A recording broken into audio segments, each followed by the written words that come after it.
how do you bring back the App Store on the iPad? Let's explain that and let me show you how it works. If you're new on Foxtecc, subscribe so you don't miss anything, and let's get started. So inside of the settings app of the iPad, of course, first of all, if you don't have the App Store, just look for it everywhere. Just go to the app library and see if the App Store isn't there by any chance, because it could be, right? But if it's still not there, just go to the settings and check out the screen at time section.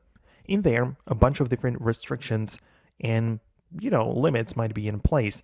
Part of the content and privacy restrictions, if you have that enabled, you can check out the menu for app installations and purchases, and there is a limit for installing apps. That might be turned off, and of course, it will not let you download apps on the App Store.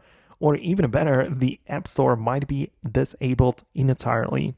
In which case, when you click on a don't allow the App Store right here, it will make the app icon entirely disappear from your iPad, and that way it's going to be gone for good. So that might be what's going on your device, and that's how you can bring the App Store back on the iPad. If you turn it off, it might take a while, so perhaps wait a little bit or restart the iPad to initiate the change, but that's what's going to happen, right? So that would be one thing.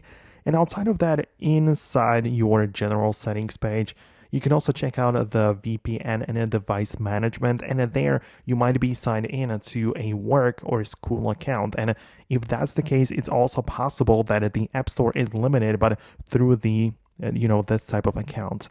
So if that's the case, you'll need to at first delete it or manage it through this account, and then you'll be able to get the App Store back.